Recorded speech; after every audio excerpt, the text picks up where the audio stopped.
सनातन को वो समझ ही नहीं पाए। तो पहले ही रंग हो है क्या, कोई अपराध नहीं है। क्या है इस मंत्र के, किस लिए आपको जाप करना है ये मंत्र। संगति किया कीजिए, चीज को पक्की गांठ बांध दीजिए। तो हंसी भी आती है देवी देवताओं की विग्रह बनी भी रहेगी ही नहीं ना फिर देश में, क्योंकि वही आपके पास हाय वो मैं क्या करूं।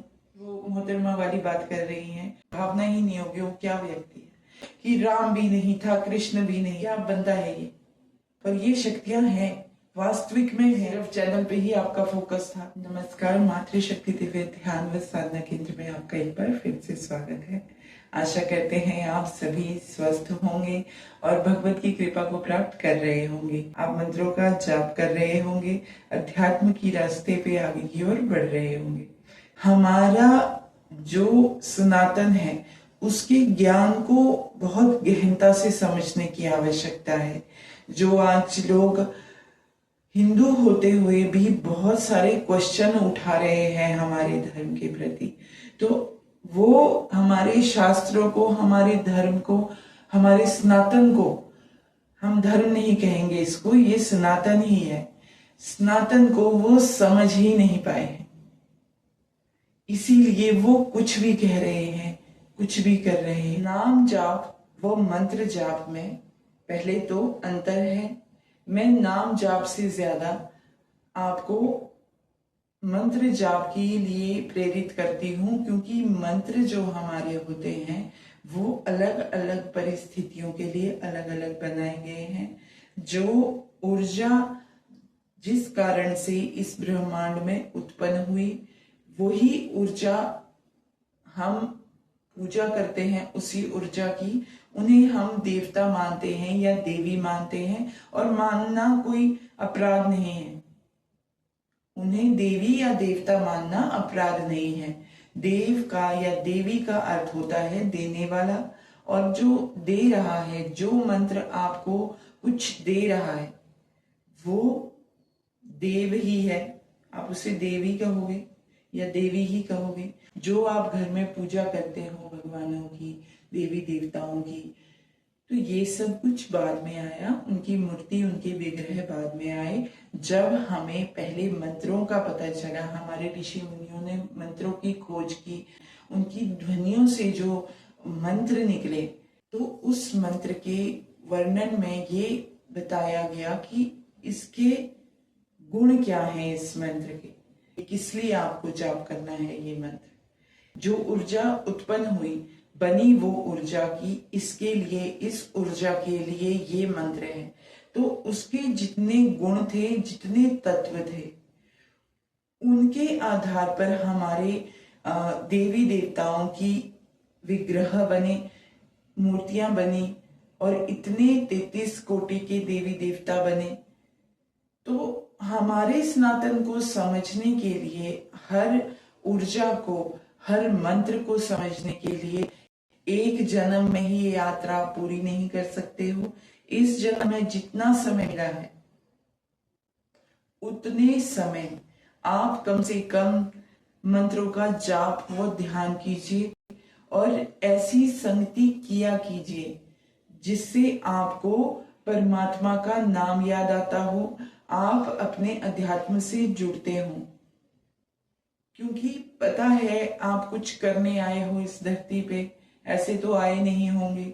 जो भी इस धरती पे आता है सबका कोई ना कोई कारण है, और आप अगर अकारण ही समझते हो कि पता नहीं क्यों भेज दिया है मुझे भगवान ने, तो आप इस चीज को पक्की गांठ बांध दीजिए कि हर व्यक्ति इस संसार में जो आया है वो कुछ ना कुछ करने आया है।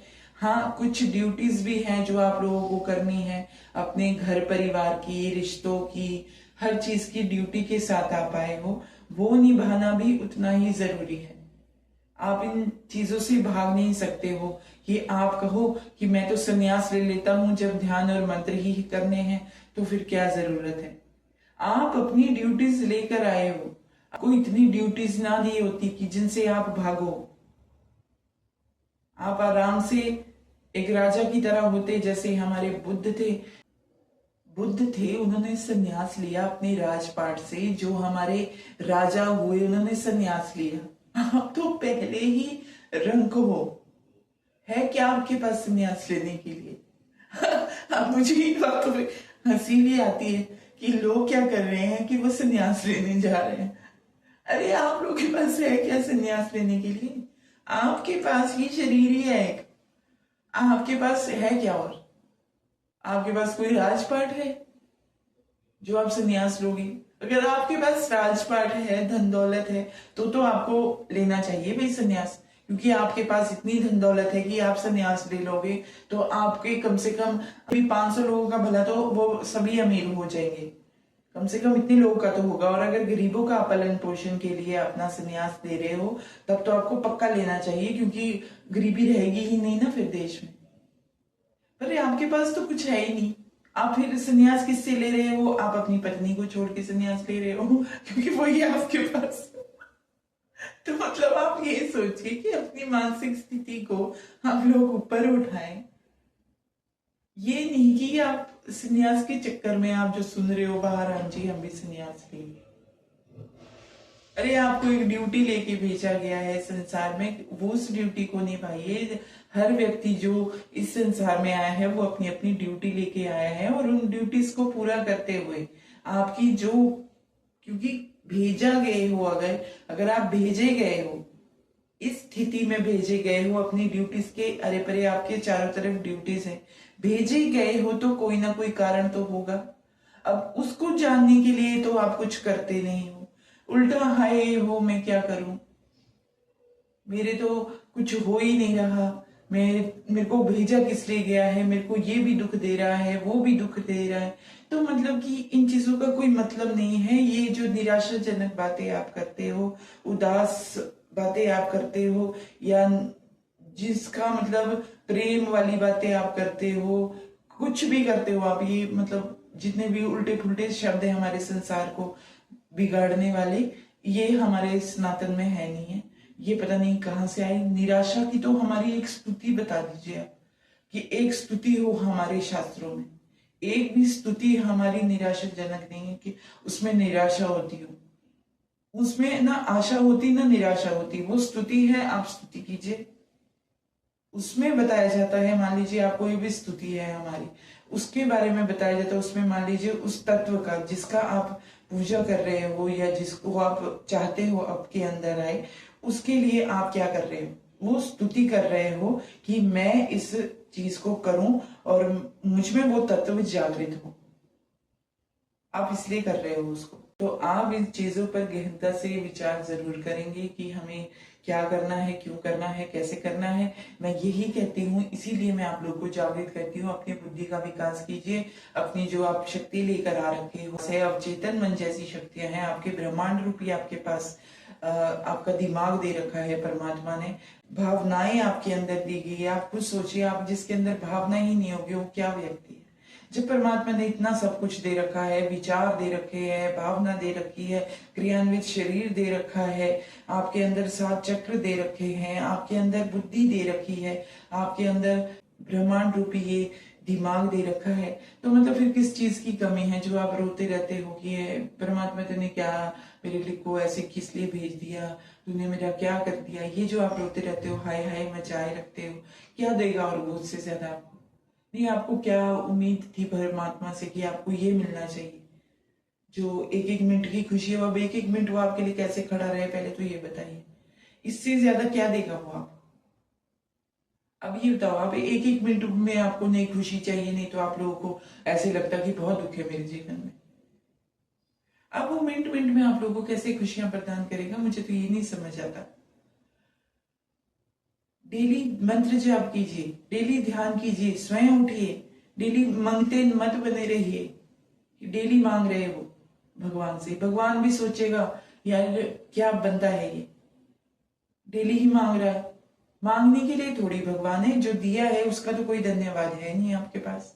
आप सिर्फ मांगते ही रहोगे, मांगते ही रहोगे, और जिस दिन जरूरत पड़ जाएगी असली में मांगने की, उस दिन क्या मांगोगे? उस दिन वो परमात्मा कुछ नहीं देने वाला है। इसलिए आज से ही अपनी जागृति पे ध्यान दीजिए, ध्यान व मंत्र जाप पर पूर्णतः ध्यान दीजिए, ताकि आप लोग इतने जागृत हो जाओ कि ये जो छोटी छोटी आप लोग को च्युइंगम टॉफियां हैं, इसको लिए कम से कम परमात्मा के आगे हाथ ना फैलाना पड़े, कुछ भी ना करना पड़े। ये एनर्जी आपके अंदर, तत्व आपके अंदर भी आ सकता है कि जो आप लोगों को ठीक कर सकते हो, खुद को ठीक कर सकते हो, खुद की ऊर्जा को ऊपर बढ़ा सकते हो, लोगों के कष्ट का निवारण आपको पता हो सकता है। इतनी सारी चीजें हैं, इतनी टाइप की शक्तियां हैं इस संसार में, और ये शक्तियां हैं, वास्तविक में हैं।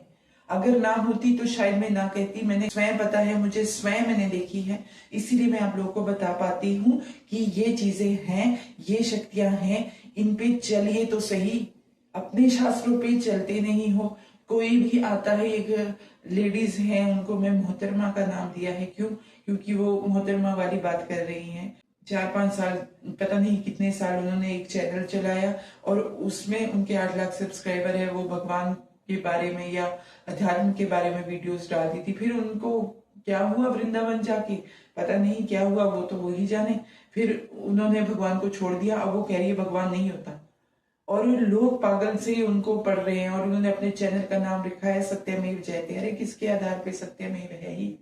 वो कहती है कि हमारे जो धर्म है, हमारे शास्त्र है, वो प्रमाणित है ही नहीं उनका। आज तक वो उस कटघरे में खड़े हैं हमारे शास्त्र की, उनका प्रमाण पे ही उनके प्रश्न है कि वो प्रमाणित है कि नहीं है। आप तो आज ये प्रश्न उठा रहे हो कि राम भी नहीं था, कृष्ण भी नहीं था। आपने तो मतलब वो बातें कर ली हैं।